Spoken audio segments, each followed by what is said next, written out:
అక్రమాలపై UGC serious, వెంటనే report ఇవ్వాలని VC registrar కు ఆదేశం.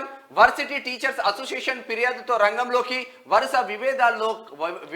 వివాదాల్లో కాకతీయ యూనివర్సిటీ నిజంగా విద్యాలయాలను నాశనం చేసిర్రా నాయన.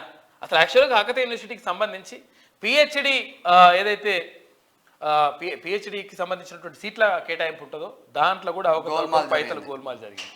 తర్వాత ఇక్కడ వీసీ రిజిస్ట్రార్ ఈ కథా కార్ఖాన పెద్ద కథ అంతా జరుగుతూ ఉంది. అక్కడ యూనివర్సిటీలో ఉన్నటువంటి టీచర్స్ అసోసియేషన్ మొత్తం కూడా ఆందోళన చేస్తుంది. అక్కడ ఉన్నటువంటి విద్యార్థులు ఆందోళన చేస్తున్నారు.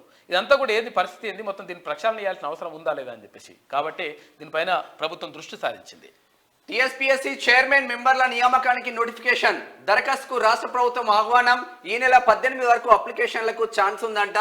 ఈ నెల 18వ తారీఖు వరకు అప్లికేషన్లకు ఛాన్స్ ఉన్నది. తర్వాత ఇంకేంటంటే టీఎస్పీఎస్సీని ప్రక్షాళన చేస్తా ఉంది ప్రభుత్వం. తర్వాత దానిపైన దృష్టి పెడుతుంది.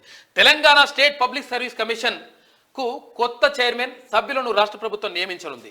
కమిషన్ చైర్మన్తో పాటు పలువురు మెంబర్లు రాజీనామాను గవర్నర్ ఆమోదించిన 2 రోజుల్లోనే కొత్త బోర్డు ఏర్పాటుకు సర్కార్ ప్రక్రియ మొదలుపెట్టింది.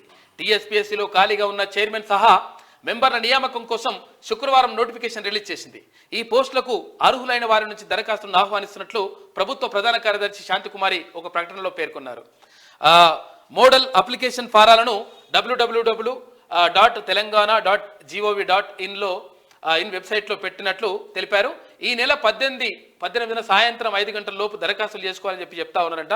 చాలా మంది ప్రొఫెసర్లు దీనికి పోటీ పడతా ఉన్నారు. నిజంగా అటువంటిది రావాలి. ఇంత రాజకీయ ప్రమేయం ఉండకుంటే బాగుంటుందని చెప్పేసి చాలా మంది నిపుణులు సూచిస్తూ ఉన్నారు. కాబట్టి రాజకీయ ప్రమేయం లేకుండా ఒక పారదర్శకంగా దాన్ని నిర్వహించాల్సిన అవసరం ఉంది. ఎందుకంటే పాపం చాలా మంది 10 సంవత్సరాలు 15 సంవత్సరాలు మొత్తం కూడా కష్టపడి చదివి మొత్తం కూడా జీవితం అంతా అయిపోతున్నా, పెళ్లిళ్ళు కాక రకరకాల ఇబ్బందులు పడుతున్నా, ఏం చేయాలో అర్థం కాని పరిస్థితుల్లో ఉన్నటువంటి నిరుద్యోగులకు ఒక ఆశ కిరణం ఇది. కాబట్టి దీన్ని సవ్యంగా నిర్వహించాల్సిన అవసరం ఉన్నది.